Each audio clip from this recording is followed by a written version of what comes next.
Nah,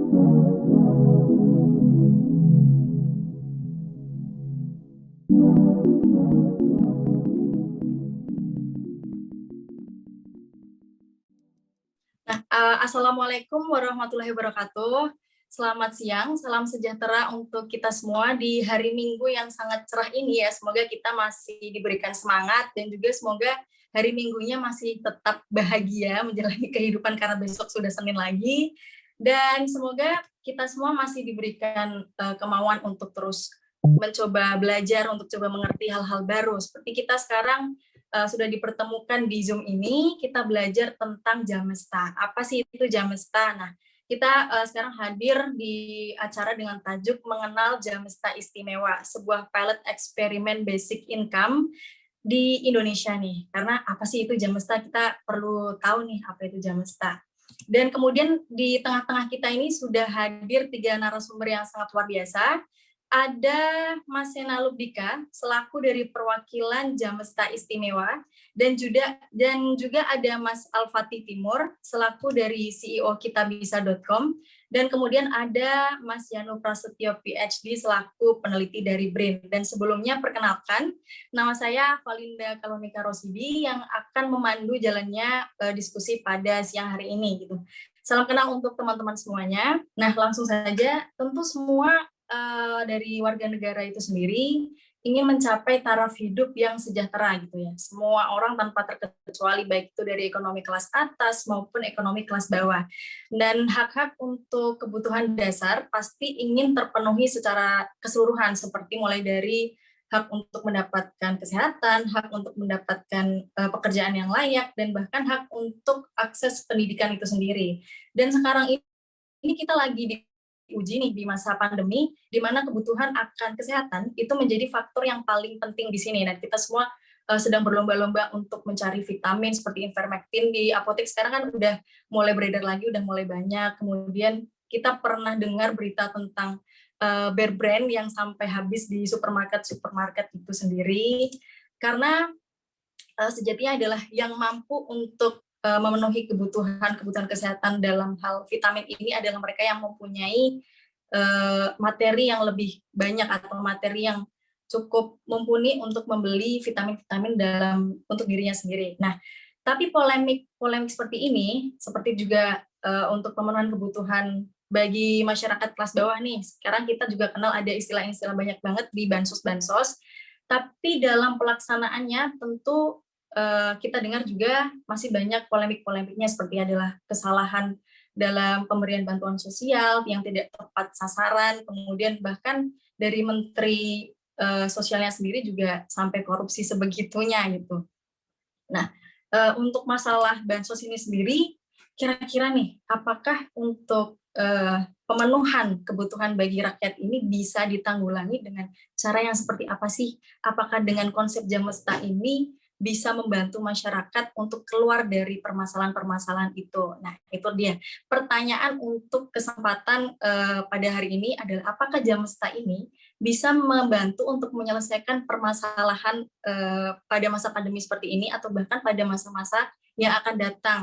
Dan kemudian bagaimana pelaksanaan Jamesta ini di Indonesia. Karena kan konsep Jamesta atau UBI ini juga pernah dilaksanakan atau bahkan sudah dilaksanakan di negara di luar Indonesia, di luar negeri gitu.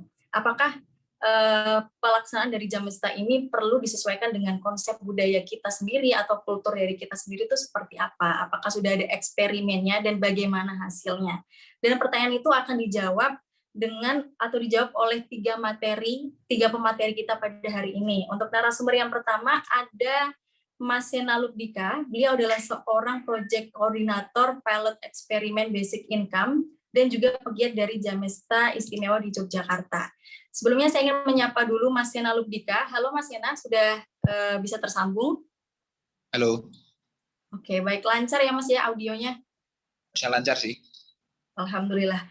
Oke Mas Sena, langsung saja diberikan atau disampaikan materinya. Waktunya 15 menit ya Mas Sena ya. Oke. Benar ya. Salam semuanya, kenalkan nama saya Muhammad Sena Lubdika. Di sini ceritanya sebagai project koordinator untuk eksperimen jam setara istimewa ini yang kita mau ceritanya mau di launching lah ya hari ini. Sini mau cerita dulu terkait apa itu proyeknya dan kenapa kita lakukan. Terima kasih untuk yang sudah mau hadir dan mendengarkan. Monggo kalau misalnya ada yang mau ditanyakan nanti bisa taruh ada link Slido nanti ya, bisa dibantu dari Mimin untuk nge-share linknya di chat. Eksperimen jam setara istimewa. Jadi latar belakangnya itu apa? Pertama itu adalah dampak COVID dan PPKM.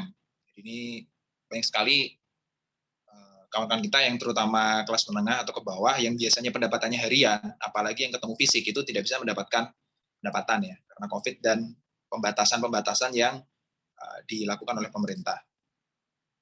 Ada bantuan-bantuan yang sudah disiapkan, tapi sayangnya seringkali itu tidak lengkap atau tidak layak ya. Ini beberapa berita yang jadi contoh. Habis itu bantuan tidak tepat sasaran. Jadi pun udah tepat misalnya barangnya kualitasnya baik ataupun bantuannya dalam bentuk tunai, tapi seringkali terjadi tidak tepat sasaran.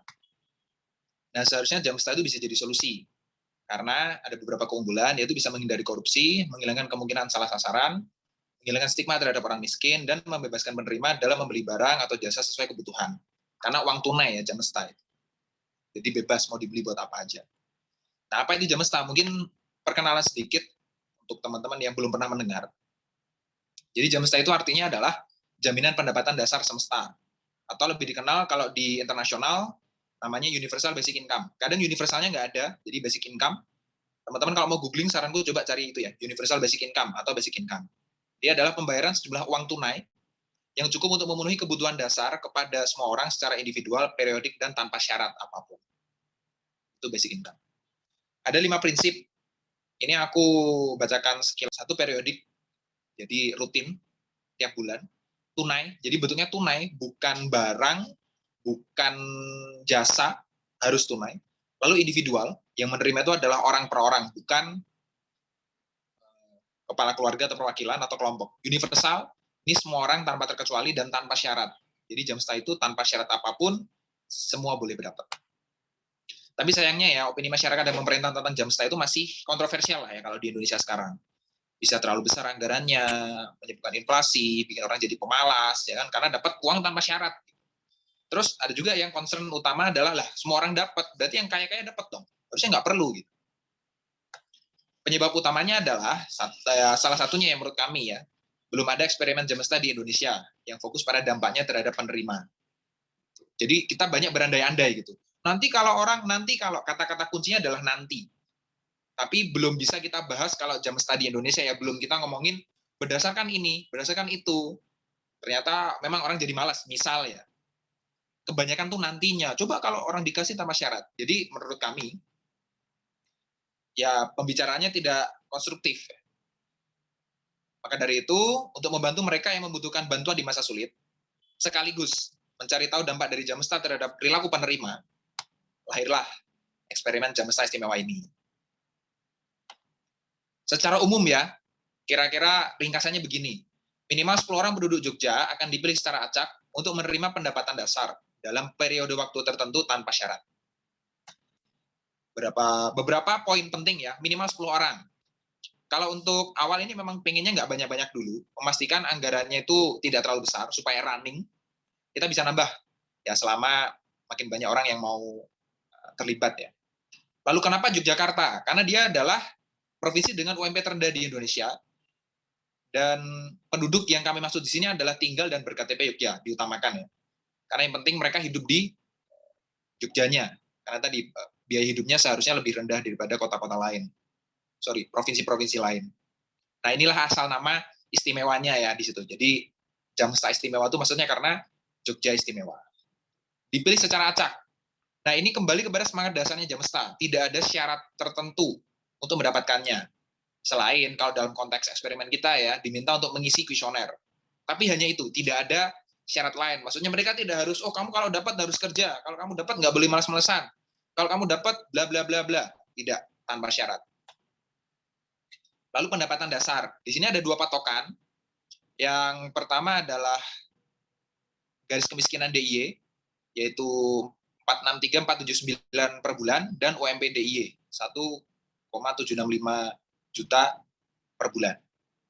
Periode waktu tertentu Nah, kenapa harus agak panjang? Karena salah satu keunggulannya dari Jamsta itu adalah orang kita kasih kayak apa ya, ketenangan gitu, bahwa sekian lama, sekian bulan kamu dapat uang pasti tiap bulannya.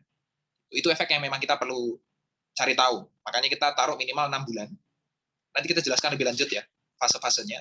Dan ini berbeda dengan tipikal bantuan sosial lainnya, yaitu hanya diberikan 1 kali di depan, lalu sudah, misal. Tanpa syarat, kembali tadi ya, tidak ada syarat apapun.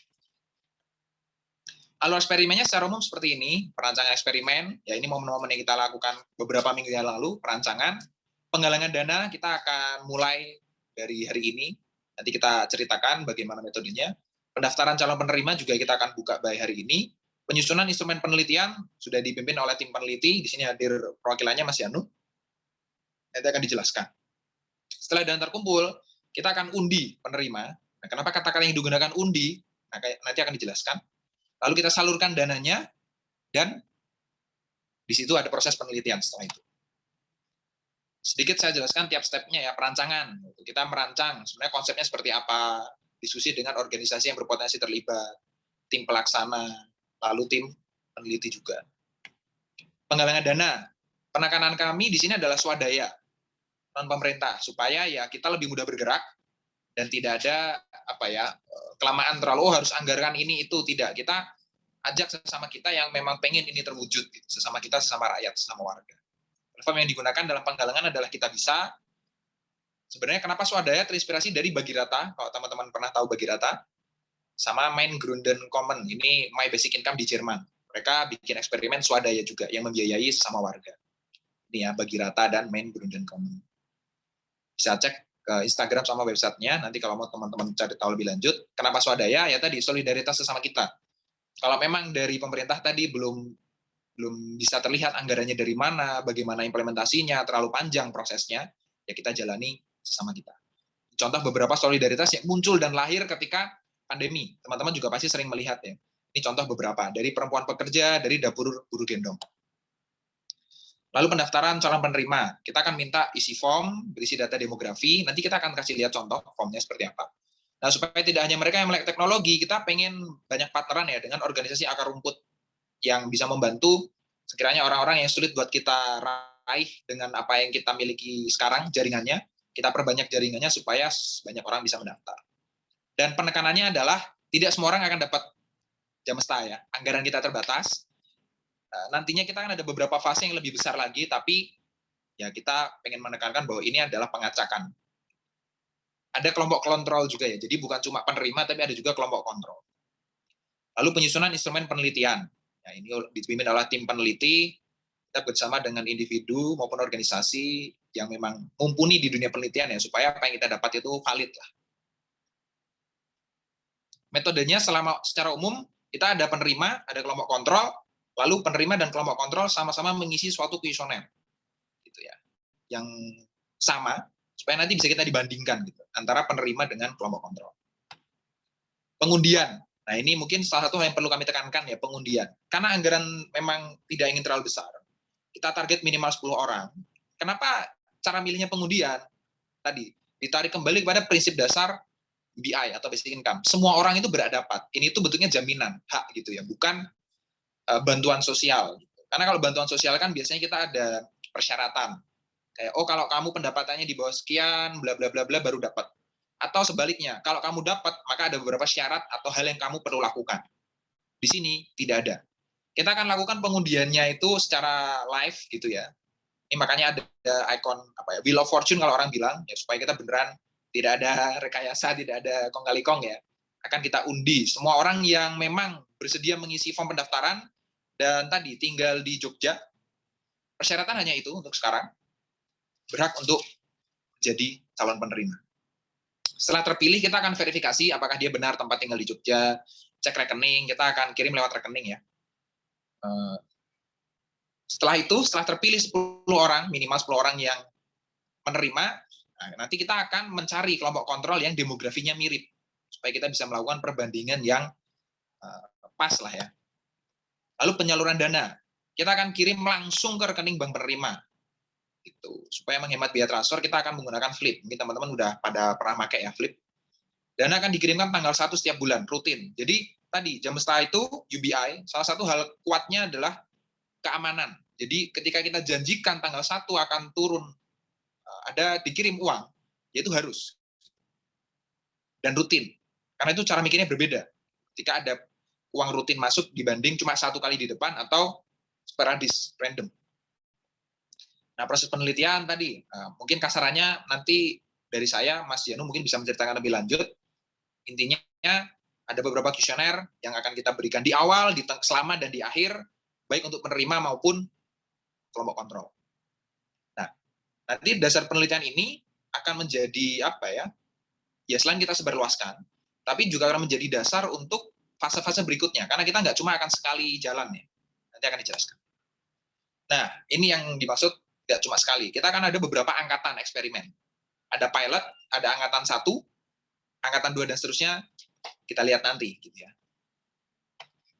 Untuk saat ini mungkin akan cerita yang pilot dulu. Jadi untuk pilot itu, kita ingin memastikan SOP dan logistik eksperimen berjalan lancar. Karena begini, ini kan kalau memang orangnya makin banyak, anggaran makin besar kan, kalau alurnya belum tepat, mengkhawatirkan ya. Jadi kita pengen memastikan alurnya benar, jalannya benar. Skemanya adalah dari Oktober sampai Maret, 6 bulan, kita akan ada 10 orang minimal, ya. Minimal 10 orang penerima Jamesta dan 20 orang kelompok kontrol, di mana penerima Jamesta akan dapat 500.000 per bulan. Itu pilot. Ya, timeline-nya secara umum kira-kira kemarin Agustus September kita sudah merancang eksperimen, September ini kita penggalangan dana, pendaftaran calon penerima, dan penyusunan instrumen. Nanti kita akan mengundi di minggu depan, kalau misalnya lancar ya fundingnya, kita akan mengundi di minggu depan, sehingga 1 Oktober uang sudah jalan. Untuk anggaran dana ini saya skip dulu untuk sekarang ya, nanti ada data yang lebih baru. Lalu angkatan 1. Angkatan 1 ini tuh tujuannya riset konsumsi 1 tahun penuh, riset nilai Jamesta yang cukup untuk hidup layak, dan menguji efek dari nominal versus kepastian pendapatan. Maksudnya gini, apakah dengan yang penting ada janji uang tanpa syarat itu lebih ngefek dibanding nominalnya itu sendiri? Rencana kita ini selama 1 tahun, Januari 2022 sampai Desember 2022, 12 bulan. Minimal 20 orang penerima Jamesta per kelompok, dan 40 orang kelompok kontrol. Terdiri dari 2 kelompok, kita pisah. Yang satu tetap 500.000 per bulan, yang B 1,8 juta per bulan. 500 patokannya adalah garis kemiskinan, 1,8 patokannya adalah tadi UMP DIY 2021. Timeline-nya Oktober-Desember kita akan merancang eksperimen, November-Desember kita akan galang dana dan lain-lain. Akhir Desember kita akan undi, Januari-Desember kita salurkan dana dan proses penelitian. Sama anggaran saya skip dulu ya. Nanti akan ada tempat untuk menjelaskan anggaran secara lebih detail. Ya, kita akan kampanye, promosi, dan berbagai macamnya, mengajak influencer, promosi di Bagi Rata, di Kita Bisa, personal touch, profil calon penerima, karena kita akan nanya, kalau dapat uangnya akan ngapain. Lalu proses pengajakan yang disiarkan secara menarik tadi, pakai Wheel of Fortune. Mungkin buat awal belum terlalu menarik, nanti lama-lama mungkin kita bisa invite orang-orang yang seru. Lalu laporan bulanan untuk donatur, mengajak calon penerima untuk mempromosikan program, dan seterusnya, dan lain-lain.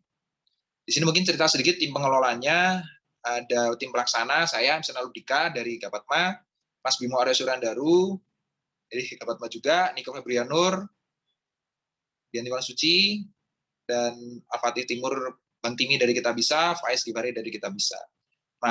Saya itu sebagai project koordinator, Mas Bimo ini sebagai campaign koordinator, Niko Febrianur sebagai webmaster, Dian Tiwana Suci sebagai finance dan administrasi.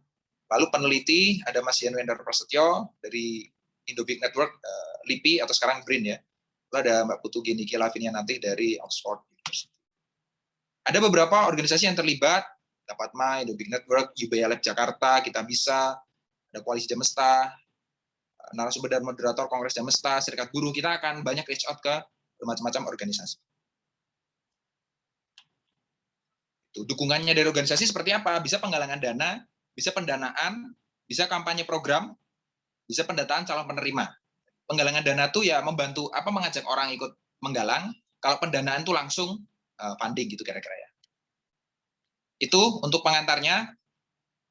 Jadi sebenarnya ini memang effort kita untuk, karena kami dari tim pengelola ya, merasa UBI atau Jamesta ini bisa menjadi sesuatu yang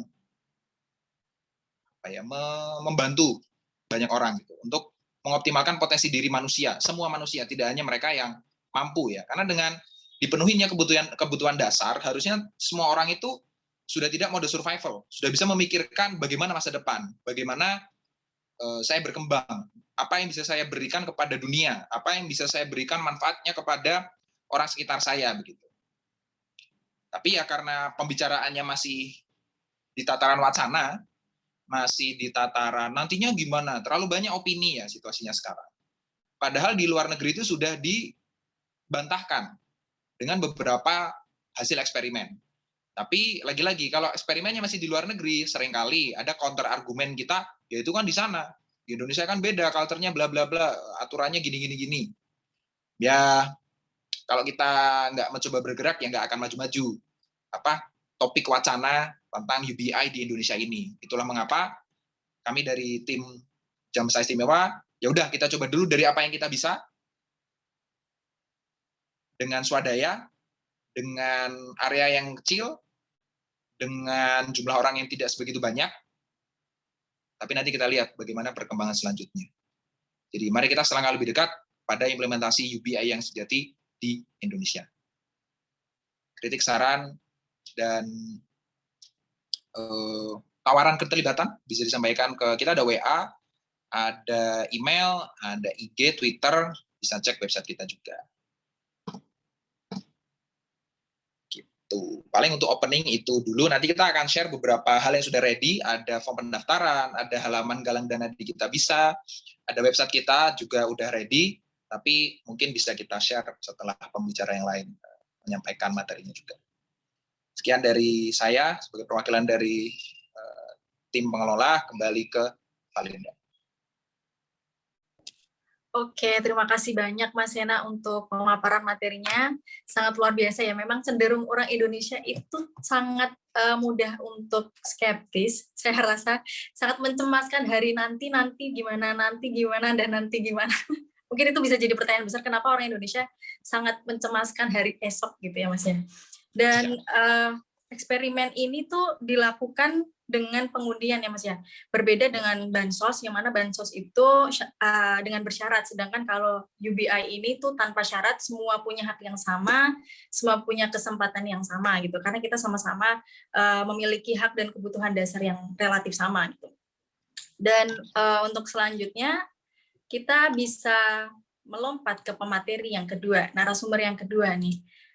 Dulunya beliau ini adalah seorang asisten profesor. Nah, di Rumah Perubahan dan aktif di Asosiasi Kewirausahaan Sosial Indonesia. Dan sekarang beliau sudah sukses membentuk crowdfunding bernama kitabisa.com.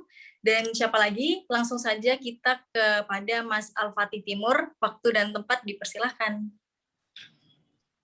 Siap. Makasih Mbak Valinda. Assalamualaikum warahmatullahi wabarakatuh. Selamat siang teman-teman semua. Kenalin saya Al-Fatih Timur, biasa dipanggil Timi. Senang banget hari ini bisa ngomongin UBI, karena kan jarang banget ya yang ngomongin UBI. Terima kasih special mention ke Sena nih yang udah arrange ini semua. Saya diajakin sama Sena sebenarnya, jadi thank you banget kesempatannya. Dan teman-teman semua 36 orang, terima kasih juga udah menyempatkan hadir di hari Minggunya membicarakan sesuatu yang mungkin buat beberapa orang masih utopis ya, masih jauh gitu, tapi sangat penting sih karena tadi yang Sena ulang berkali-kali, dan ini semakin relevan dan semakin relevan. Oh, by the way, sebelumnya mohon maaf saya nggak punya slides, jadi mungkin sharing beberapa poin catatan aja, dan disclaimer-nya saya mungkin lebih ke pengamat aja ya, pengamat dan pemerhati UBI. Jadi saya bukan Mas Yanu nanti pasti akan share lebih dalam secara teoretikal dan secara konsep. Saya ada teman saya juga, Niki di sini, teman kuliah saya yang PhD dari Oxford yang pasti jauh lebih kompeten. Kalau saya cuman simpatisan UBI, dan pas diajak Sena saya excited minta ampun karena ya pas baca-baca ini saya yakin ini masa depan gitu ya. Nah, kenapa ini masa depan? Ya mungkin saya mau bahas 3 poin aja ya. Satu, ya tadi kenapa ini masa depan, kenapa UBI, dan apa yang perlu kita lakukan. Nah, kalau pertama kenapa ini masa depan, mungkin balik lagi ke topik yang mungkin kita udah sering dengar ya tentang revolusi industri 4.0, tentang AI gitu ya, yang kita mungkin udah sering banget lah bahas itu. Tapi yang menarik adalah AI selalu bicara revolusi 4.0, selalu bicara tentang job losses ya, kehilangan terhadap pekerjaan. Dan padahal sebenarnya itu nggak bisa dihindari ya, karena kalau kita preventing job loss, itu sama aja kita nggak percaya sama teknologi dan AI, karena otomatis itu akan terotomatisasi ya. Tapi yang perlu diprotect itu sebenarnya bukan jobs-nya, tapi human-nya.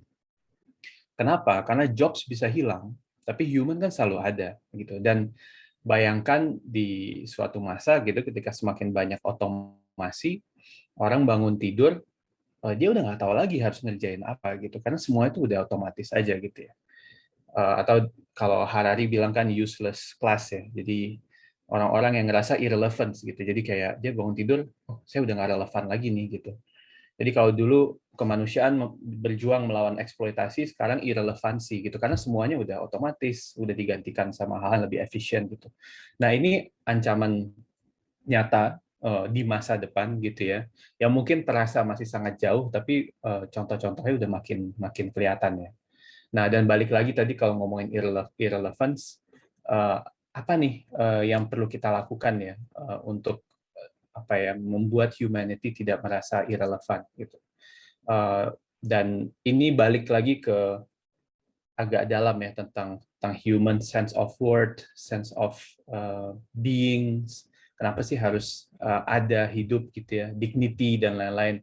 Nah ini yang sebenarnya kalau saya baca-baca banyak menjadi alasan penting adanya UBI. Kenapa?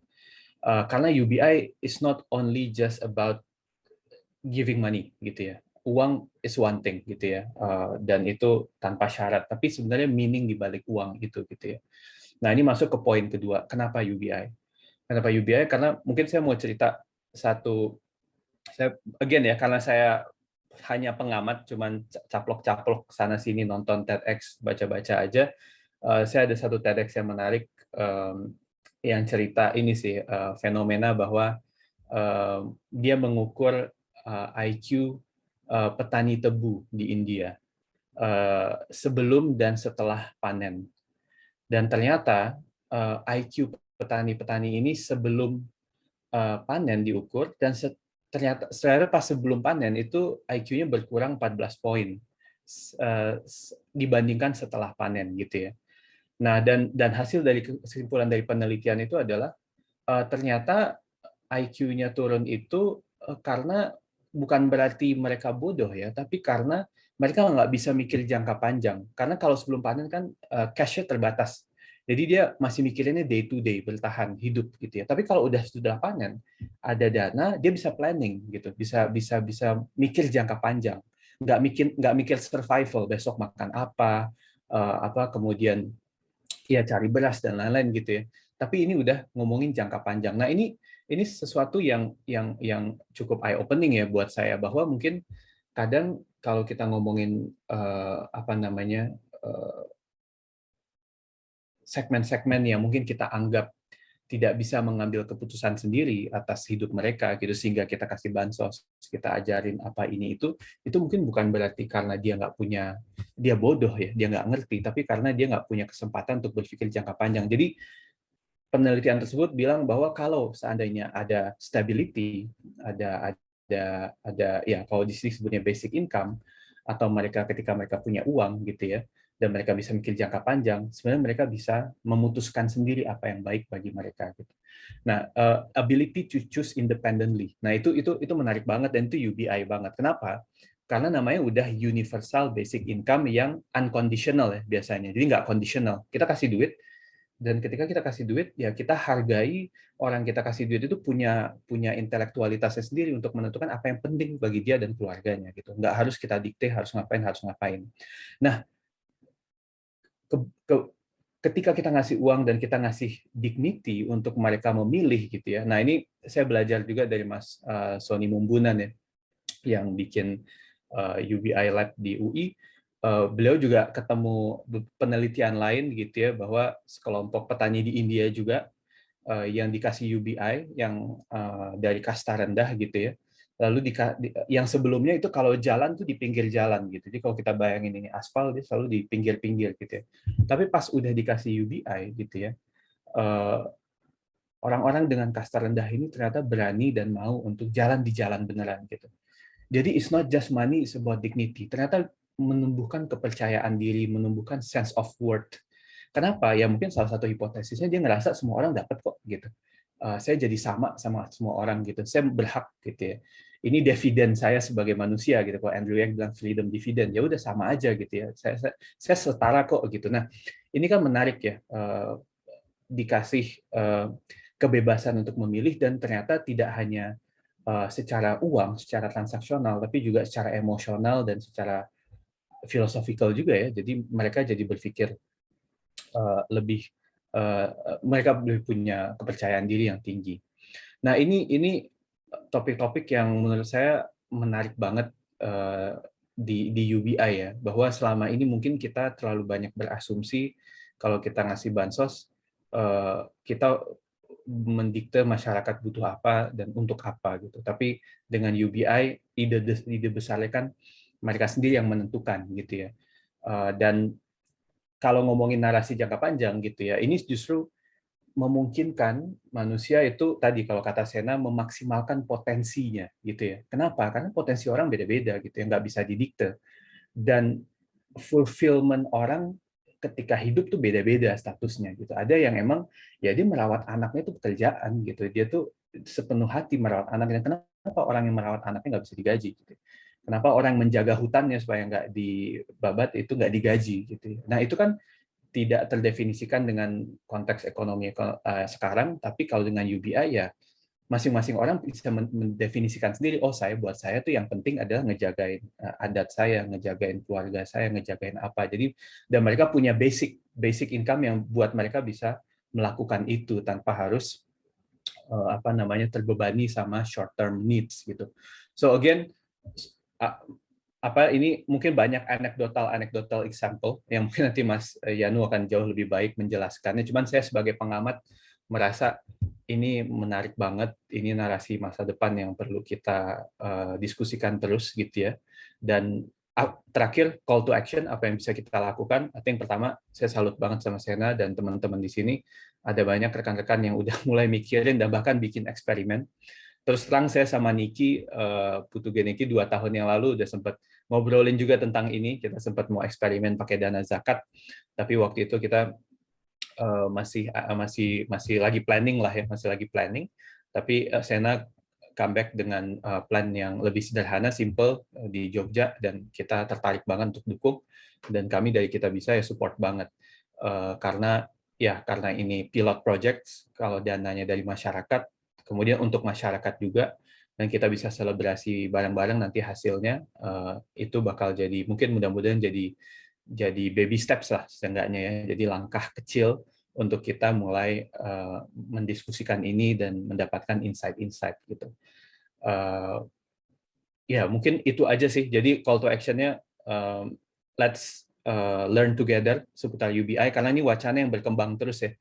Terakhir saya juga nonton podcastnya Joe Rogan sama Naval, dan itu ada yang kontra sama UBI, menggunakan sense of meaning tadi juga gitu, bahwa ketika orang udah dikasih hands out duit gitu ya mungkin orang-orang malah losing meaning gitu ya, gue nggak perlu kerja lagi. Nah tapi kan debatable ya, jadi ini tentu secara konsep sesuatu yang masih harus kita kaji terus gitu, dan eksperimen ini salah satu yang menarik untuk kita lihat hasilnya. Dan tentu call to action lain, sebisa mungkin teman-teman terlibat di penelitian ini. Kalau mau donasi bisa klik link yang tadi udah di-share, karena dana tersebut akan kita gunakan buat basic income ke orang-orang yang udah akan terpilih di Jogja. Dan mungkin juga share tentang inisiatifnya Jamesta ini ya, karena Jamesta kayaknya ini ya narasi pertama UBI di Indonesia yang perlu kita gaungkan terus. Oke, mungkin itu aja, Valinda. Thank you banget. Thank you, Sena. Oke, terima kasih Mas Timi untuk penyampaian materinya. Jadi Nah, untuk teman-teman semuanya yang ingin membantu untuk memberikan donasinya juga bisa banget klik link yang ada di room chat tersebut ya. Teman-teman bisa, kita saling bantu, kita saling support sesama. Dan sebenarnya memang yang perlu diprotek itu benar sih adalah human-nya, bukan di job-nya. Karena sekarang sudah masuk ke masa otomatisasi di mana segala pekerjaan itu udah mulai masuk teknologi, digital, dan bahkan kita menanyakan seperti apa sih esensi kita tuh sendiri itu bagaimana itu sendiri. Dan dengan UBI ini bisa menjawab bagaimana kita ini bisa memilih hidup yang apa yang kita inginkan gitu. Kita tidak perlu merisaukan bagaimana kita hidup ke depan nanti gimana, hidup nanti makan apa dan lain-lain. Dengan adanya UBI ini setidaknya bisa menyelamatkan hidup kita dulu nih dari awal nih, dari dasarnya. Terima kasih banyak Mas Tini untuk pemaparannya. Dan kemudian kita loncat ke narasumber yang ketiga nih, teman-teman. Ya, narasumber yang ketiga ini adalah seorang founder dan koordinator Indobig Network. Beliau juga adalah Chair of UBI Lab Jakarta dan seorang peneliti dari BRIN. Langsung saja kepada Bapak Yanu Prasetyo, PhD, waktu dan tempat dipersilahkan. Baik, terima kasih Valinda. Teman-teman semuanya, Assalamualaikum warahmatullahi wabarakatuh. Selamat siang, salam sejahtera untuk kita semua. Salam sehat untuk Mas Timi, Mas Sena, Valinda, dan teman-teman semua. Yang paling harus kita syukuri hari ini kita bisa berkumpul bersama-sama, tetap sehat, dan bisa satu langkah mewujudkan kita lebih dekat dengan UBI di Indonesia.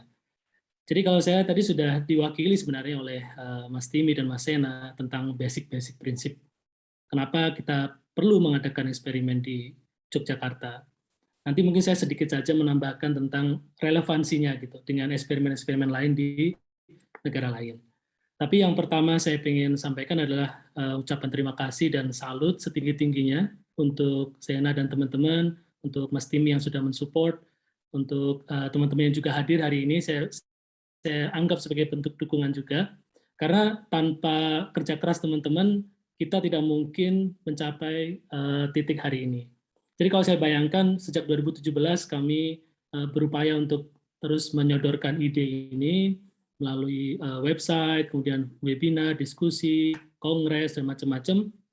Itu memang yang paling menentukan adalah tahap yang paling menentukan apakah UBI itu bisa dijalankan atau tidak adalah hari ini, di mana ada anak-anak muda dari Jogja yang menurut saya sih bonek juga itu bondo nekat, sangat berani, sangat monumental sih menurut saya, karena nggak banyak gitu. Karena dari pengalaman saya berdiskusi dari 2017 tentang UBI terhadap stakeholder di Indonesia, banyak yang mendukung, banyak yang support, tapi untuk kemudian pasang badan untuk mencapai, ayo kita coba gitu, itu tidak banyak gitu, tidak banyak. Dan kami sangat beruntung, kita semua sangat beruntung, ada teman-teman yang inisiatifnya luar biasa, Sena dan teman-teman yang saya salut, saya lihat bagaimana mereka sampai malam mencoba mengeksekusi gagasan ini, dan hasilnya pagi ini atau siang ini kita bisa melihat website, kemudian fundraising linknya, kemudian juga nanti ada campaign-campaign, mungkin setiap minggu kita akan ada diskusi untuk melaporkan sejauh mana campaign kita mendapatkan dana untuk eksperimen ini. Yang kedua, saya coba share saja satu, ini mungkin hanya map dari eksperimen lain di banyak tempat gitu. Kenapa Jogja istimewa dan eksperimennya jadi istimewa juga. Yang pertama, kalau teman-teman lihat di peta ini, ada di website Indobig juga, itu ini adalah titik-titik di mana beberapa eksperimen yang sudah berlalu, sedang berjalan di tempat lain gitu, di banyak negara. Kalau kita lihat banyak banget di Amerika Serikat, memang karena ide ini sempat masuk ke level pemilihan presiden lah untuk didebatkan gitu. Dan banyak selebriti, banyak orang seperti Elon Musk gitu, Mark, sama influencer-influencer yang memang sudah mention UBI. Dan juga eksperimennya sangat banyak, teman-teman bisa lihat. Salah satu yang kalau ini di Kanada, di Vancouver, itu menarik juga, itu mereka kasihnya dalam metode lamsam gitu. Jadi saya mau bilang bahwa banyak kreativitas untuk membuktikan bahwa uang itu bisa diberikan kepada siapa saja yang kemudian bisa memberikan efek yang positif gitu. Membebaskan kalau dalam bahasanya Mas Timi tadi itu, jadi kita menyelamatkan manusianya. Kalau di Vancouver dia kasih ke homeless atau gelandangan yang nggak punya rumah. Tapi bentuknya langsung dalam jumlah besar. Sebenarnya dalam skenario di Jamesta Istimewa kita juga merancang sampai sejauh itu. Nanti kalau fundraising-nya besar, gitu cukup animo masyarakat, kita juga akan mencoba ada kelompok yang menerima dalam bentuk besar tapi satu kali. Nanti dibandingkan dengan mereka yang menerima dalam jumlah 500.000 6 bulan atau yang menerima 1,8 6 bulan dan seterusnya. Nah, kita sudah menyiapkan sampai ke banyak bentuk. Kemudian kalau kita lihat di Amerika ada juga di Auckland, di Los Angeles, ada di San Francisco itu untuk seniman. Jadi seniman-seniman itu diberi. Tapi itu tadi keunikan setiap negara bagian atau lokasi itu adalah berdasarkan dengan keunikan wilayahnya. Nah, kemudian di Kenya pedesaan. Ini juga dari dana charity. Give directly, dikumpulkan dari donor-donor di Amerika Serikat, kemudian mereka berikan ke Kenya. Ada hampir 18.000 lebih mungkin penerima di sana. Ya, di Namibia juga dulu sudah pernah, dan sudah ada laporannya, sudah berdampak positif pada pendidikan, kesehatan, pada perempuan, dan macam-macam. Di India, di Madhya Pradesh juga pernah, 2010. Bahkan di Iran tuh mirip Indonesia, bikin BLT, transfer tunai, dievaluasi banyak ahli, dan dampaknya juga sangat positif. Yang terbaru di Korea Selatan yang menurut saya sangat kreatif, mereka menggunakan mata uang lokal. Kebetulan yang menginisiasi adalah wali kota, kemudian sukses, dia jadi gubernur, dibawa terus sampai jadi gubernur Gyeonggi. Jadi mata uang lokalnya pakai kartu gitu, pakai voucher, hanya bisa dipakai di provinsi itu. Jadi dia tidak mengganggu istilahnya moneter lah secara luas. Dan sekarang Pak Gubernurnya juga nyalon untuk menjadi presiden di Korea Selatan. Artinya Korea Selatan memberi contoh yang paling kontemporer bagaimana basic income lewat apapun caranya gitu, bahkan lewat voucher yang diisi dengan jumlah nominal tertentu itu juga bisa mengembalikan dignity, bisa melindungi ketika pandemi dan macam-macam. Dan disambut sangat meriah, bahkan secara politik juga memberikan efek elektoral gitu. Jadi dia terpilih jadi gubernur, sebelumnya jadi wali kota, dan sekarang jadi calon presiden.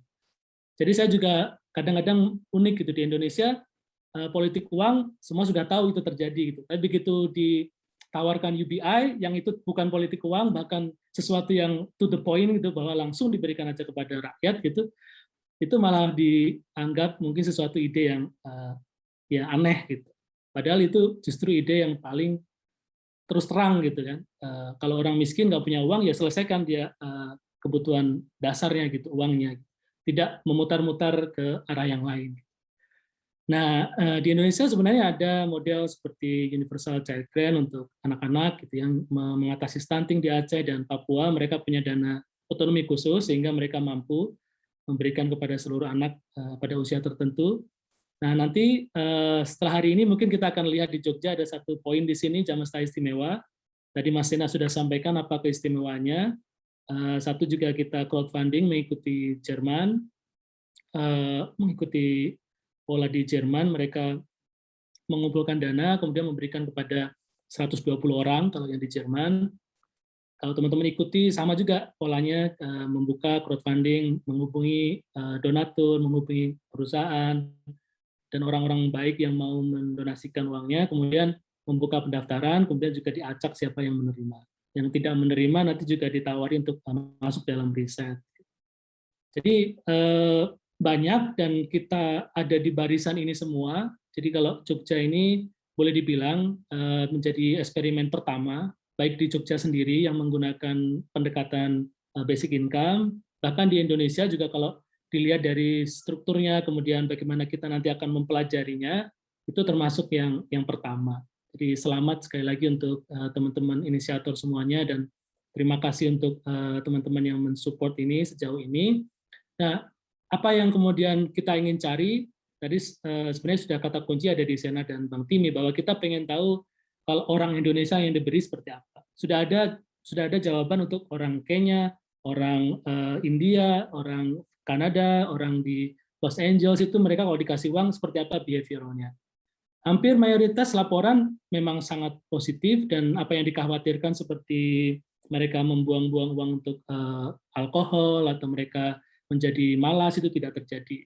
Hanya memang di Amerika sekarang lagi ramai ketika kemarin ada unemployment benefit, ketika krisis, kemudian negara memberikan uang besar-besaran, stimulus sampai 4 kali kepada warganya, yang terjadi bisnis menjadi susah untuk merekrut pekerja. Dan ini ada pro kontra. Untuk mereka yang melihat ini sebagai kemunduran, tentu berargumen, oh, bisnisnya jadi nggak jalan dong, kita susah meng-hire orang yang kerja di McDonald, kerja di Hi-Fi misalnya, atau kerja di Walmart, dan seterusnya. Padahal kalau dilihat dari sisi tadi pengembalian dignity, justru pemberian benefit dari negara itu ternyata memberikan orang jadi mampu membeli sesuatu yang sangat mahal, yaitu waktu. Jadi orang itu yang dulu dipaksa bekerja dengan minimum wage yang sangat rendah, mereka harus berkompetisi dengan sesama pekerja yang lain untuk mendapatkan gaji rendah, sekarang mendapatkan benefit dari negara, mendapatkan semacam bantuan dari negara, mereka jadi punya waktu. Mereka tidak buru-buru kembali, mereka mulai merencanakan, ya karena memang jumlahnya memadai, lebih besar dari kalau mereka bekerja dengan minimum wage, ya mereka punya daya tawar lebih tinggi, gitu. Jadi mereka nggak menerima pekerjaan apapun. Gitu. Itu yang sering terjadi di banyak tempat karena pasar kerjanya begitu murah sehingga orang mau bekerja apapun, bahkan yang memiliki resiko pada nyawa dan kesehatan dan keselamatannya, gitu, dengan gaji yang tidak mencukupi. Nah, sementara dengan subsidi dari pemerintah, benefit dari pemerintah, atau bahkan dengan jam setengah basic income, orang jadi punya waktu untuk kemudian berpikir ulang bahwa apa layak saya bekerja seperti itu dengan waktu sepanjang itu, dengan gaji yang sesedikit itu. Nah, jadi kita penasaran, kita pengen tahu apa yang terjadi di Jogja, kota yang sangat istimewa, meskipun destinasi pariwisata ternyata UMR-nya masih sangat rendah, tapi orangnya sangat kreatif, gudangnya seniman, gudangnya pemikiran, gudangnya kampus-kampus pendidikan. Kita pengen sekali ada debat untuk melihat eksperimen ini berikutnya. Mungkin nanti dari kampus-kampus di Jogja ikut memperdebatkan apakah ini baik atau buruk. Jadi itu yang saya pengen garis bawahi. Mungkin kita akan lebih banyak ke diskusi.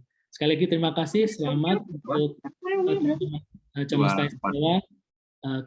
Kita bisa perdalam di diskusi. Terima kasih, Valinda.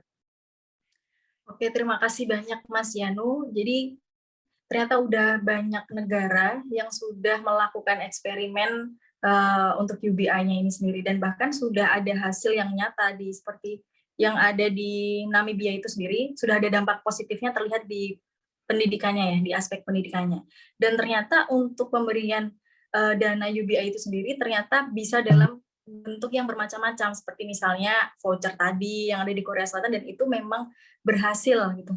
Jadi ada banyak banget hal-hal atau cara-cara yang bisa dilakukan dalam pemberian dana UBI itu sendiri. Dan kita perlu tahu dari eksperimen yang ada di Jogja nanti, seperti apa sih behavior dari masyarakat ketika diberikan uang secara cuma-cuma dan tanpa syarat gitu. Karena memang benar-benar kita kasih uang tunai langsung kepada si penerimanya. Gitu.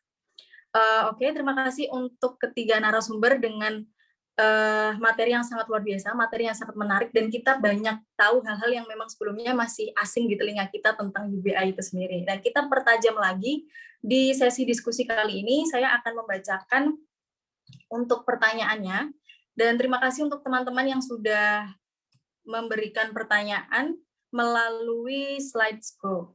Dan saya akan membacakan terlebih dahulu. Untuk yang pertama ini, yang paling banyak, ya itu dia. Bagaimana rencana transparansi dan akuntabilitas penggunaan uang dari tim Jamesta? Adakah fee penyelenggara dan tim, dan apa saja fee-nya? Mungkin ini bisa dijawab lebih kepada Mas Sena ya, Mas ya. Oke. Aku coba jawab yang ini ya, Valinda. Bagaimana rencana? Oke. Kalau terkait transparansi dan akuntabilitas penggunaan uangnya, nanti kita akan ada report rutin ya. Report rutinnya lewat halaman yang kita bisa. Kalau untuk fee penyelenggara dan tim, apa aja fee-nya? Kita kan memang harusnya ada biaya operasional misalnya ya, untuk datang ke calon penerima. baik sebelum maupun setelah misalnya ya, untuk kita deep interview gitu. Tapi untuk fee tersebut atau cost tersebut sebenarnya kita pisah. Kalau untuk mungkin teman-teman bisa nanti cek ya di halaman galang dana kita yang di Kitabisa itu, sebenarnya di sini kita akan untuk yang digalang dana secara publik itu tuh hanya beberapa hal spesifik dan belum termasuk operasional. Ini nggak kurang gede ya. Nanti kita bisa share, tapi ini aku bacain dulu aja ya. Jadi yang ada 2 yang kita akan galang secara publik, yaitu uang jamestanya dan kompensasi kelompok kontrol, lalu pre dan post survei untuk kelompok kontrol. Itu saja yang kita galang lewat Kitabisa. Kalau untuk dana-dana lainnya, tadi operasional, misalnya kita perlu transport, kita perlu transport terutama ya, transport dan konsumsi misal, itu kita akan galang di jalur yang berbeda. Tapi keduanya akan tetap kita report kepada para donatur. Nanti kita akan menggunakan ya ini ya tulis kabar, maupun kita taruh di website kita sendiri untuk laporan penggunaannya. Oke, terima kasih Mas Yana untuk jawabannya. Semoga bisa menjawab untuk penanya. Dan saya lanjut ke pertanyaan yang kedua, karena ini banyak banget pertanyaannya, ada 34 ya, saking antusiasnya dari peserta. Yang kedua, apakah Jamesta bisa menghindari praktik korupsi? Data pemerintah untuk kepala orang dan address-nya yang mana belum cukup baik seiring dengan rusaknya proyek EKTP. Nah, mungkin yang bisa dijawab untuk ketiga narasumber. Mungkin yang pertama bisa Mas Yanu terlebih dahulu. Kalau menurut saya sih, ini kalau diadopsi negara ya, jadi ceritanya kalau negara mengadopsi basic income, apakah menghindari korupsi? Jawaban saya ya. Pertama, dia akan memotong birokrasi sangat banyak. Misalnya kalau selama ini proyek-proyek pendampingan masyarakat miskin itu kan selalu menggunakan paradigma bahwa orang miskin harus didampingi. Tidak percaya bahwa orang miskin itu bisa mengambil keputusan yang baik. Gitu. Sehingga setiap skema selalu ada birokrasi yang panjang, misalnya untuk biaya pendamping, nanti ada biaya administrasi, macam-macam. Nah, dengan Jamesta atau UBI, itu bisa terpotong semuanya. Jadi langsung dari transfer bank ke bank, akun ke akun, itu sehingga tidak ada yang bisa mengkorupsi di tengah perjalanan basic income itu sendiri.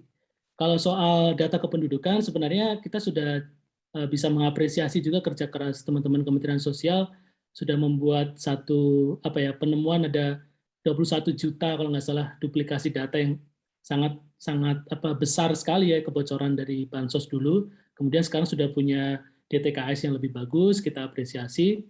Tapi lebih jauh sebenarnya sama.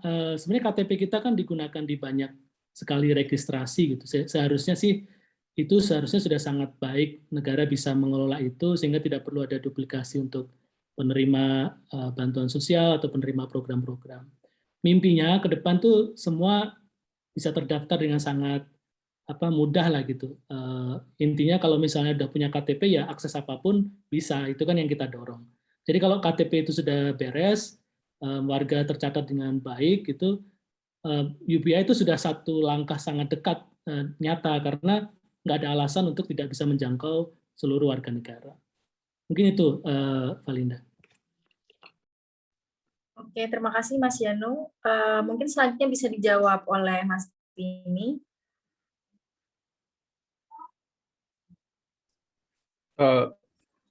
Mungkin sudah terjawab sih di Mas Yanu, sudah cukup menurut saya. Oke, selanjutnya jika Mas Yana ingin menambahkan. Sama dengan Mas Yanu sih, jadi bisa lanjut. Oke, baik, semoga dari jawaban Mas Yanu tersebut bisa menjawab dengan baik oleh penanya ya. Kemudian saya lompat ke pertanyaan yang ketiga. Apa kriteria untuk perluasan pilot? Ini lebih kepada Mas Yana ya. Oke. Ini kita belum mulai udah ada yang mau diluaskan ya. Bagus lah, alhamdulillah semangatnya bagus. Kalau untuk mungkin bertahap ya.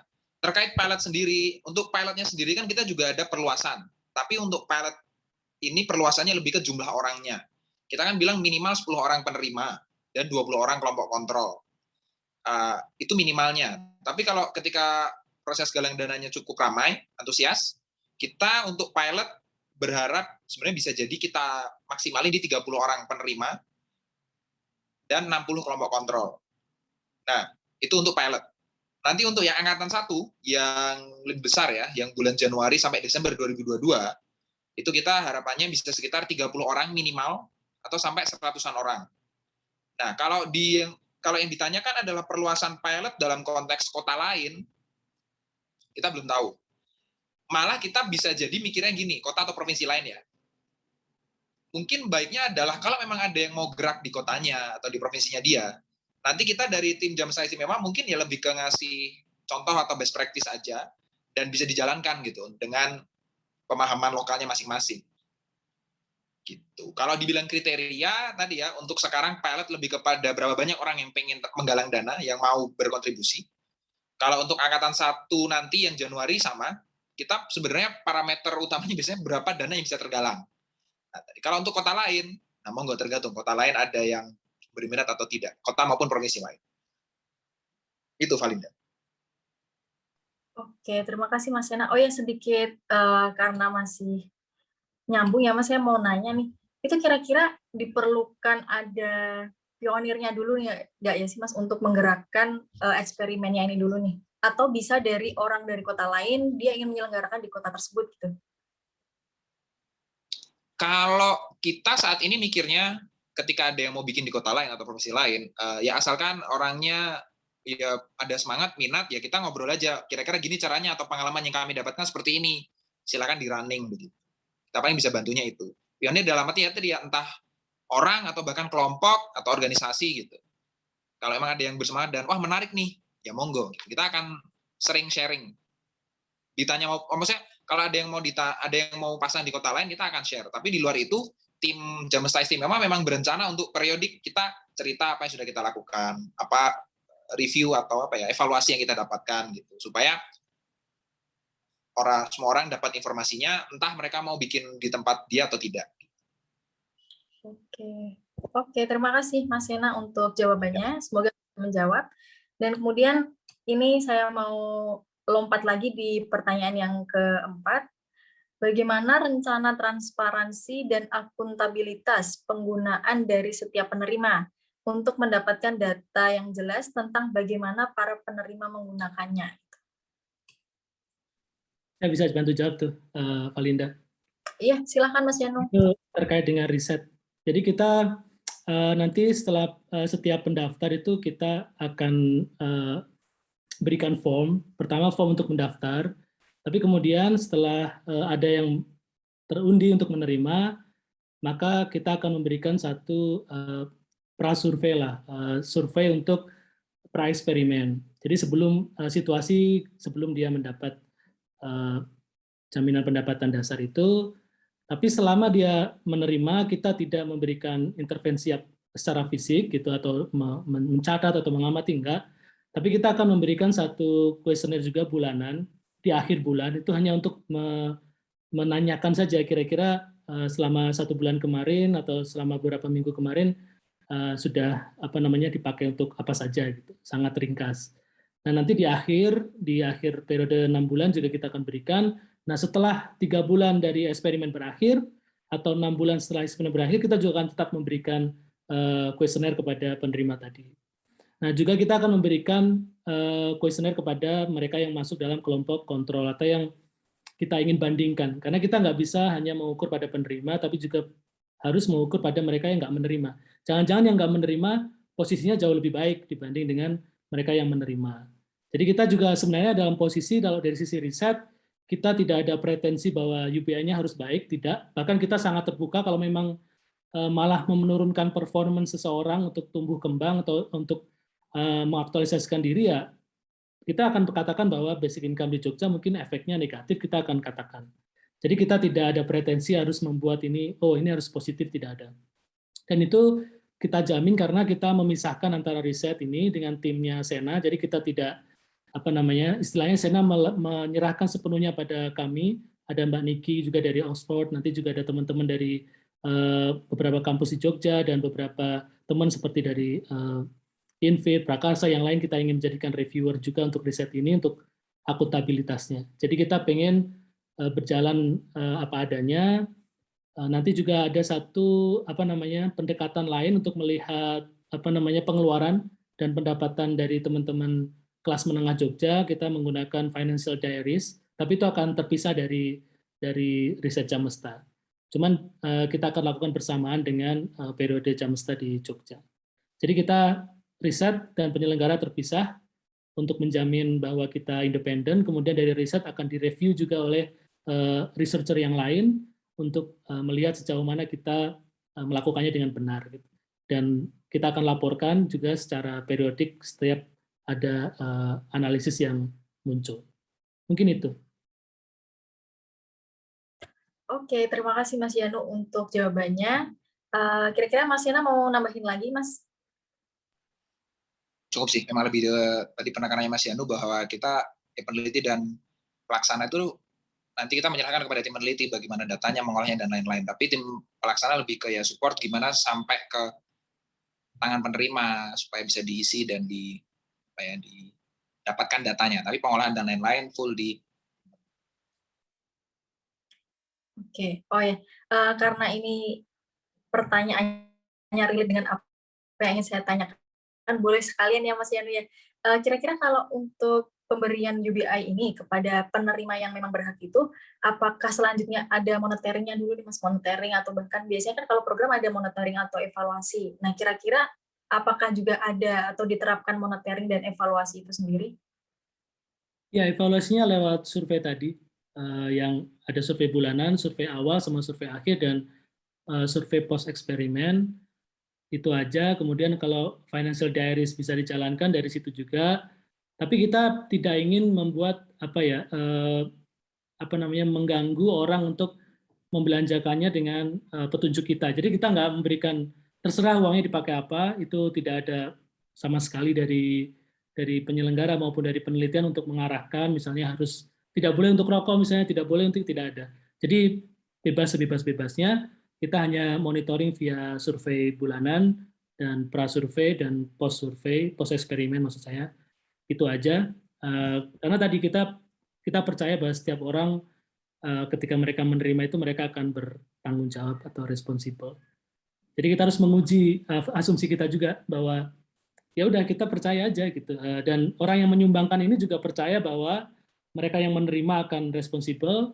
Kita yang meneliti juga punya paradigma bahwa orang siapapun penerima, mau orang miskin, orang kaya, dia juga akan responsibel dengan dirinya sendiri. Gitu. Jadi kita pengen bareng-bareng ngajak semuanya untuk mengembalikan trust tadi, social capital kita, bahwa ya kalau kamu nggak percaya atau seorang expert merasa lebih tahu dari orang miskinnya, itu nggak akan selesai. Kita akan selalu pada ujung yang sama menganggap orang miskin atau penerima bantuan itu orang yang tidak bertanggung jawab. Nah, dengan eksperimen Jamesta kita ingin membalik itu bahwa kita totally trust 100% sama penerima, penyelenggara, riset gitu, semuanya transparan. Oke, berarti yang dijunjung di sini adalah kita mengembalikan modal sosial kita, yaitu asas kepercayaan itu sendiri ya Mas ya. Persis. Menarik sekali. Oke, selanjutnya saya mau lompat ke pertanyaan yang kelima. Bagaimana, ini nih, perbedaan UBI dan BLT yang diterapkan sekarang seperti apa ya? Nah, itu. Bang Timi mungkin mau sharing. Mungkin Bang Timi? Ya, satu yang pasti karena ini universal ya. Ini kalau kita ngomongin UBI as a concept versus BLT, ya UBI itu universal, semua orang bisa dapat, kayak miskin. Kalau BLT kan targeted ya. Tapi kalau ngomongin yang sekarang kita lakukan, kita memang tidak melakukannya universal. Ada sampel group yang sudah ditentukan oleh peneliti. Tapi yang paling membedakannya itu yang satu unconditional, yang satu conditional. Kalau BLT kan biasanya juga ada ini ya, ada arahan itu di spendingnya di mana gitu ya, untuk apa, keperluan apa. Kalau beberapa bansos juga spesifik ya. Ada spesifik untuk beli sembako, ada spesifik untuk berobat dan lain-lain. Ada yang untuk pupuk dan lain-lain. Tapi kalau basic income secara umum unconditional. Itu yang saya tahu ya. Mungkin Mas Yanu boleh tambahkan. Ya, sama sih seperti itu. Kalau yang sekarang kan BLT ragamnya banyak karena targeted tadi, ada yang BLT dana desa, ada yang BLT via kartu prakerja juga ada, harus training dulu, nanti baru dapat 600.000, ada BLT model sembako dibuat tunai, macam-macam.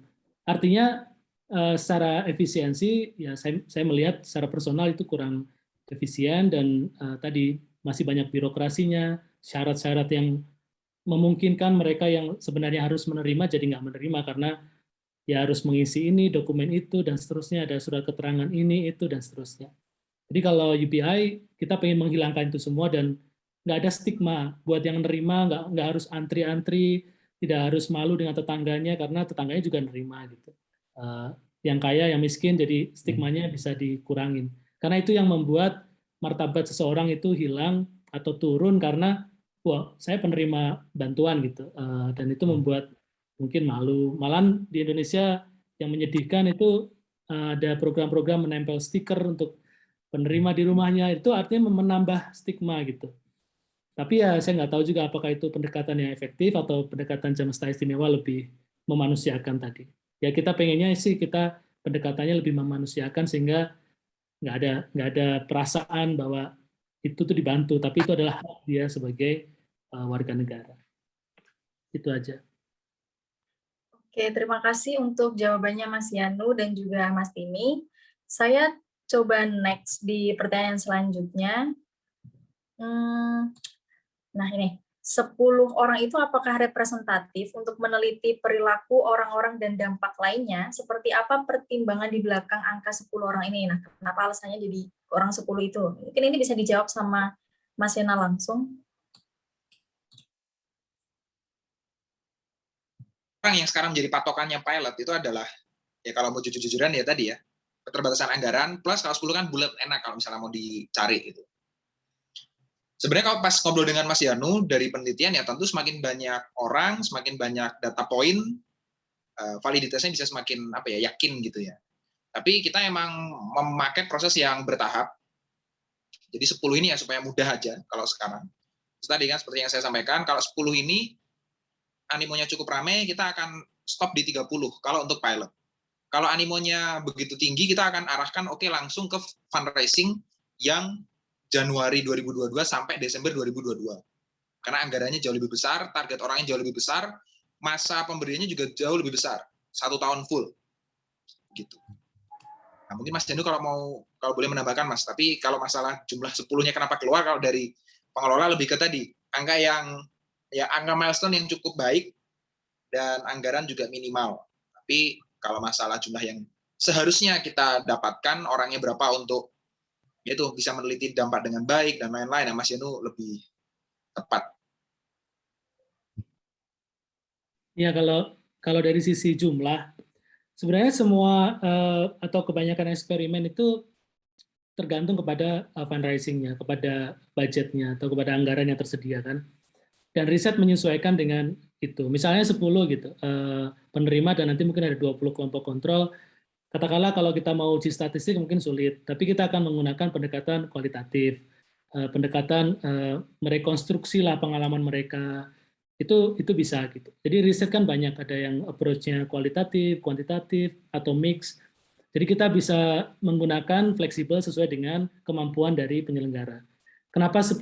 Tadi saya sudah sampaikan, plus namanya pilot, kita pengen tahu juga prosesnya, apakah ada kesulitan di tengah jalan, apakah ada yang mundur di tengah jalan misalnya, dan seterusnya. Jadi kita pengen tahu dulu, baru setelah itu scale up ke yang lebih besar.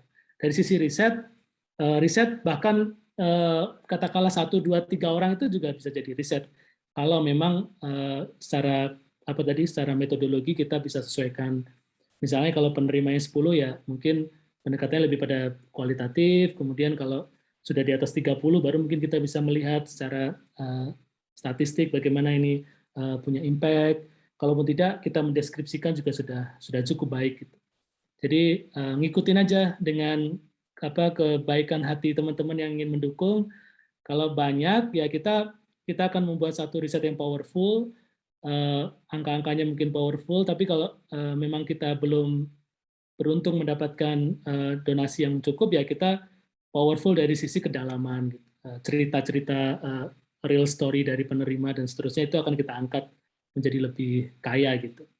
Itu Sena tambahnya. Masih Mas Yanu. Oke, terima kasih Mas Yanu dan Mas Sena. Saya terdistract dengan apa yang terjadi di room chat Zoom kali ini. Ternyata pertemuan bisa memberikan kesempatan untuk menyatu. Mungkin nanti bisa dilanjut di chat WhatsApp untuk Bu Heira dan juga Mas Vincentius. Sangat menarik sekali. Kemudian saya Kalau lanjut ada, Palinda, kalau ada yang pengen langsung nanya, dipersilakan aja kalau dari yang hadir. Bagaimana Mas Yanu? Kalau ada yang pengen langsung komentar, nanya, atau berpendapat, diundang aja dari teman-teman yang hadir hari ini. Oh iya. Oke, mungkin dari Setuju. teman-teman peserta ada yang ingin memberikan pendapatnya atau diskusi lebih intens lagi, boleh banget langsung on mic dan bahkan mau on cam juga diperbolehkan sekali. Kita diskusi panjang di sini. Saya usul Niki dong. Dari tadi kayaknya ada nih Niki Natih. Mungkin bisa share perspektifnya. Oke, silahkan untuk Mas Diki. Mbak Niki. Tapi, Mbak Niki. Tapi masih muted. Apakah tersambung, Mbak Niki? Halo semua. Saya menyimak aja nggak apa-apa ini. Iya, halo Mbak Niki. Boleh. Silahkan Mbak Niki. Halo semua. Maaf ya videonya nggak nyala soalnya ini sekalian ngasih makan pagi ke anak. Saya di sini nyimak aja, tuh salut banget sama perjuangan Mas Sena, Mas Yanu dan of course Timi, terus di sini untuk mendukung. Terus pengen banget dengerin komentar dan pertanyaan-pertanyaan dari peserta webinar hari ini. Benar-benar membuka pikiran dan menggugah semangat. Semoga ini dilanjutkan ya. Boleh salam, saat ini saya di Oxford, jadi di 9 pagi. Oke, jika masih belum ada, sebelum ditutup nih, ada yang ingin disampaikan atau untuk closing statement dari para narasumber. Untuk yang pertama, saya berikan terlebih dahulu kepada Mas Sena untuk memberikan pemaparan tambahan dan closing statement-nya. Silakan untuk Mas Sena. Oke. Masih, Palinda. Aku share dikit ya teman-teman terkait mungkin beberapa udah mulai bertanya-tanya kayak habis ini bisa support apa kalau ada yang mau support atau habis ini mau lihat infonya dari mana gitu-gitu ya. Kita udah ada web jamestaistimewa.id, bisa dicek. Beberapa yang sudah aktif tuh ya halaman bisa dicek, ini ada info-info yang meringkas tadi yang sudah saya sampaikan ada di sini. Lalu bisa melihat ya siapa aja yang terlibat di sini tentang kami.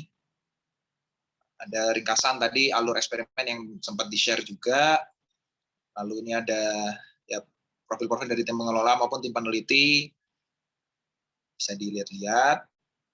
Gitu. Lalu untuk FAQ, kalau misalnya beberapa hal yang masih bertanya-tanya dan yang utama-utama bisa cek dari FAQ-nya ya. Kayak apa itu Jamesta, kenapa namanya Jamesta Istimewa, dan lalu untuk pendaftaran, ini sebenarnya kita udah mulai buka, nanti kita akan share juga. Pendaftaran ini untuk calon penerima. Ya. Dan calon penerima ini kita akan meminta mengisi beberapa data demografis, tapi ini ya, nggak tahu nih teman-teman yang join hari ini apakah orang-orang Jogja atau bukan. Karena kalau untuk pendaftar memang kita spesifik ya, penduduk Yogyakarta.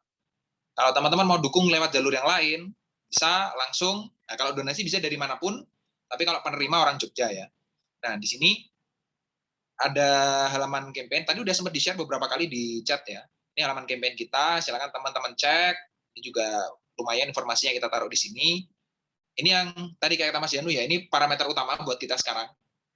Seberapa banyak jangkauannya, apa yang kita lakukan, bagaimana perluasan berikutnya gitu ya. Kita memang kayak kita bisa, ya tadi dengan support dari Bang Timi dan tim. Monggo, kita targetnya 36,4 untuk 10 orang penerima Jamesta dan 20 orang kelompok kontrol. Dan tadi, kalau memang ini ramai, kita akan pentokin sampai 30 orang penerima dan 60 kelompok kontrol. Dan yang dibutuhkan berapa? Kali 3 aja. 100 sekian lah, 108. Lalu kalau mau keep update tapi ya dengan lebih simpel bisa follow IG kita, ini yang paling sering update di IG. Twitter juga ada tapi lebih ramai di IG ya. Paling itu yang mau saya titip pesan untuk terkait ya informasi tambahan yang mau saya sampaikan. Jadi teman-teman bisa lihat-lihat dari web, bisa kalau memang nggak bisa daftar karena bukan orang Jogja, mungkin nanti minta tolong kalau punya kenalan orang Jogja atau kenalan organisasi yang di Jogja bisa di-share link pendaftarannya. Dan ini untuk penggalangannya monggo kalau mau langsung mendonasi atau bantu menggalang. Jadi cari teman-teman atau organisasi yang sekiranya akan berminat untuk ini. Lalu untuk closing statement kalau dari saya, ya terima kasih sekali kepada semua pihak yang sudah support satu-satu ya, dari tim pengelola. Jadi dari Mas Bimo Aryo Suryandaru dari campaign koordinator, lalu ada Niko Febrianur sebagai webmaster, lalu ada Dianti Wolan Suci finance dan administration, lalu dari tim peneliti Mas Yanu, Mbak Niki, lalu dari tim support ya fundraising kita bisa Bang Timi sama Faiz Gifari. Dan teman-teman memang ada yang berminat untuk support di luar apa yang sudah tadi disampaikan ya, mau campaign, mau nyebarin form, mau ikut mendanai, boleh kontak-kontakan aja sama kita obrolin kira-kira bisa support apa. Dan ya sekali lagi ini langkah awal, semoga bisa segera terrealisasi sehingga bisa terwujud. Satu hal yang kalau buat saya pribadi satu jawaban lah bagaimana cara untuk semua orang bisa mengoptimalkan potensi dirinya dia, yaitu lewat Jamesta. Walaupun sekarang masih terbatas dan U-nya sekarang baru unconditional ya, jadi tanpa syaratnya yang kita jalankan, ya mungkin semoga ini jadi langkah awal untuk menjadi universal, jadi kena semua. Sekian dari saya, kembali ke Valinda, terima kasih.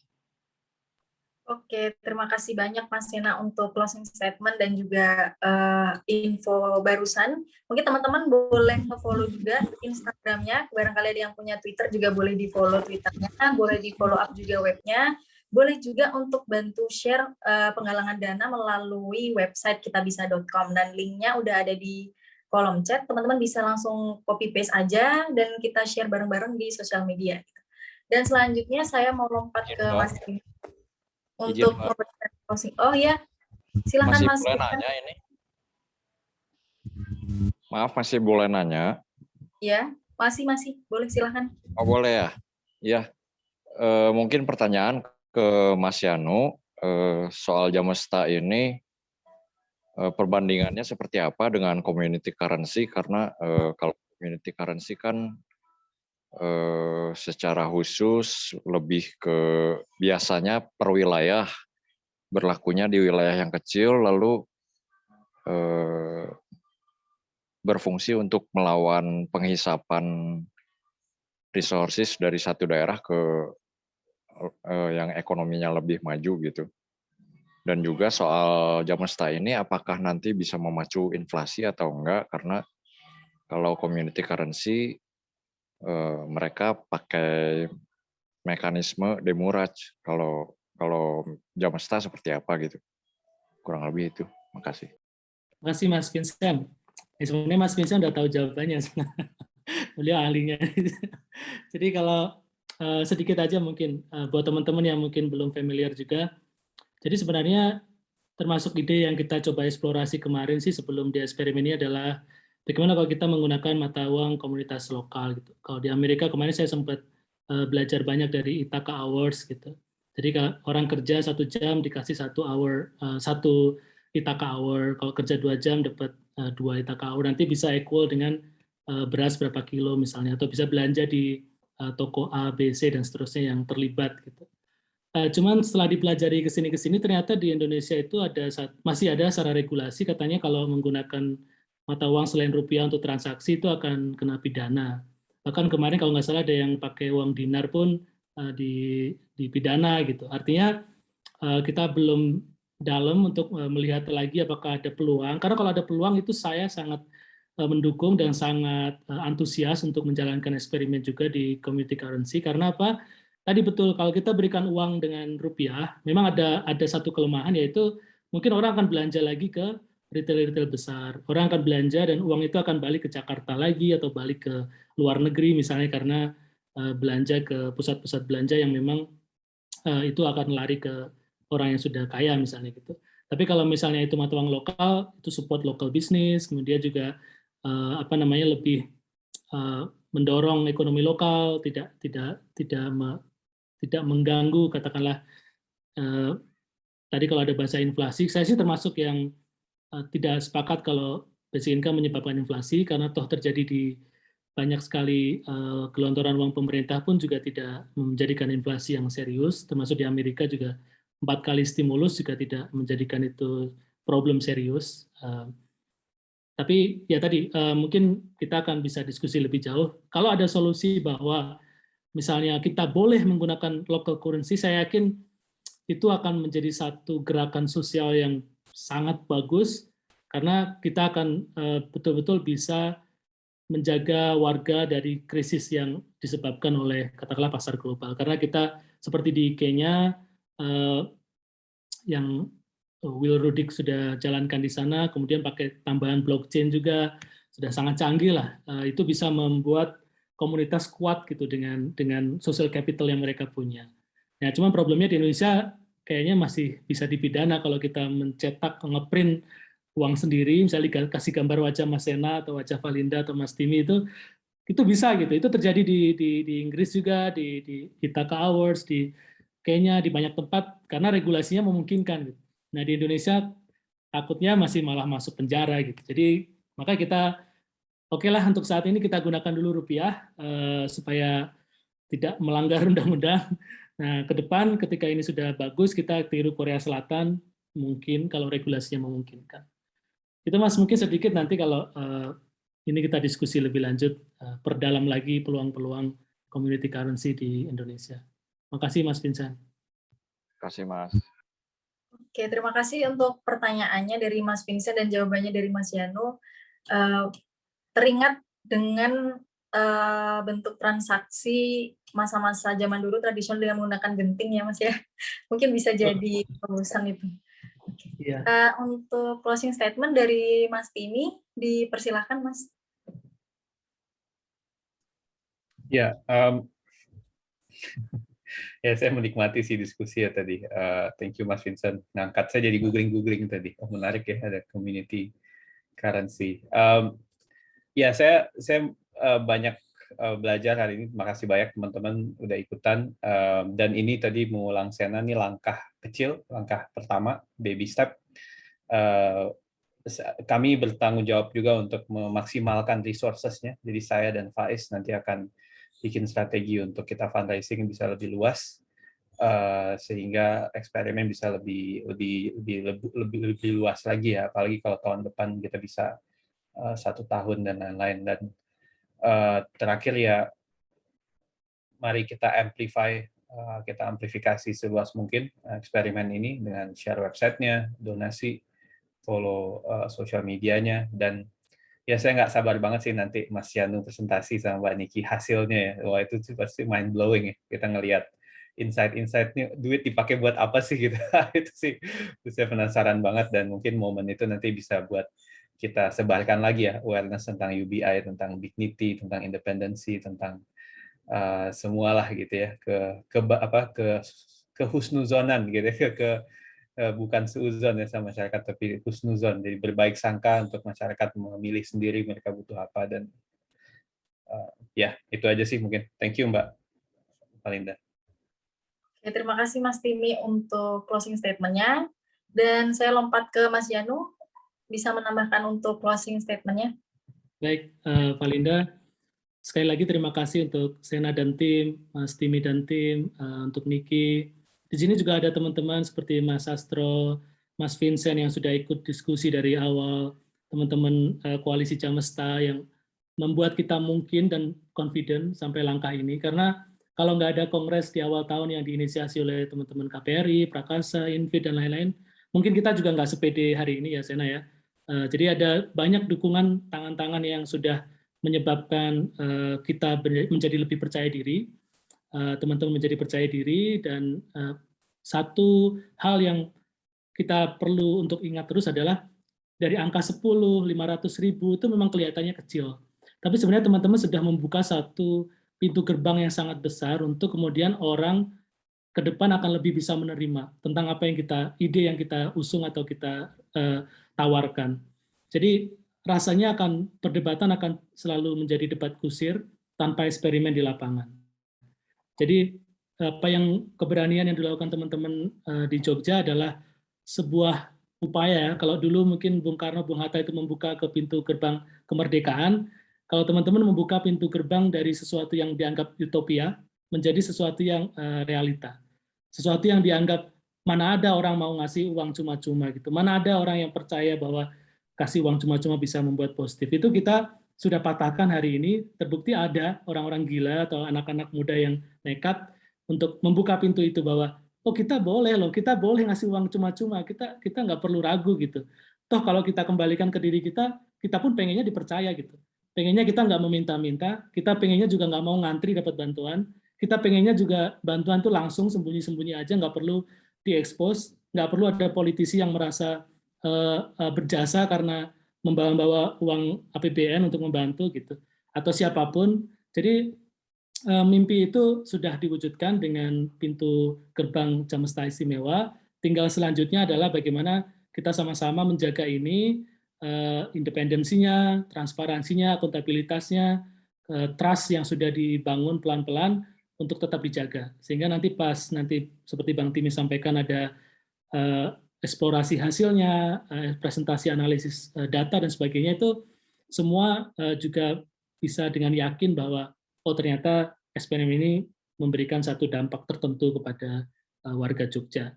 Dan mimpi berikutnya kita bisa bilang replikasi ke provinsi kota lain. Silahkan teman-teman menyiapkan diri di kotanya masing-masing, provinsinya masing-masing, menggandeng banyak organisasi. Tentu Sena akan senang dengan rencana itu dan siap berbagi tips-tips bagaimana menjalankan ini semua. Itu saja, terima kasih banyak teman-teman semuanya. Mohon maaf jika ada kekurangan. Saya kembalikan ke Valinda. Baik, terima kasih banyak untuk closing statement-nya Mas Yanu, Mas Timi, dan juga Mas Sena. Benar, ketika orang waras tidak bisa memberikan solusi, maka pada saat itulah orang gila yang akan mengambil jalan keluarnya, gitu ya Mas ya. Dibutuhkan banyak orang-orang yang tidak waras lagi ini untuk negeri ini.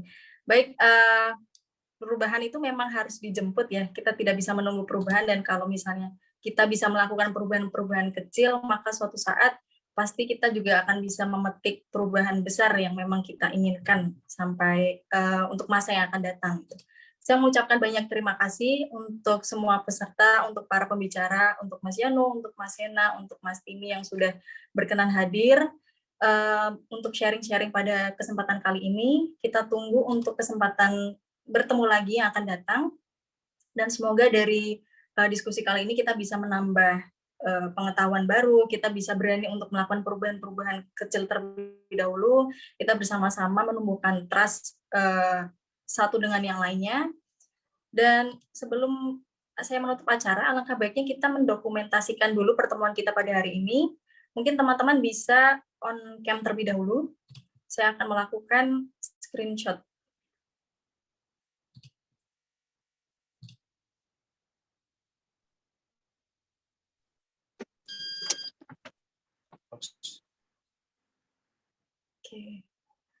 Oke, teman-teman bisa dipersilakan untuk on kamera. Saya akan mendokumentasikannya. Saya hitung pada hitungan ketiga ya, teman-teman. 1, 2, 3. Oke, sebentar saya copy dulu. Sukses ya, kawan-kawan ya. Maaf. Terima kasih banyak, Mas. Jalan ya. Siap. Sukses Mas Sena, akhirnya terwujud juga. Iya Mbak Ira, masih jalan-jalan. Halo Mbak Ira, salam kenal. Salam kenal Mas Yanu. Ya, baik, terima kasih banyak untuk partisipasinya. Untuk para peserta dan pembicara yang sudah hadir, mohon maaf jika ada kesalahan. Kita ketemu untuk kesempatan yang akan datang. Wabillahi taufik wal hidayah. Wassalamualaikum warahmatullahi wabarakatuh. Terima kasih banyak. Selamat sore. Terima kasih semua. Terima kasih Mas Timi, Sena. Terima kasih semua. Terima kasih Mbak Timi. Sehat-sehat semua. Palinda, makasih. Terima kasih banyak. Terima kasih. Terima kasih.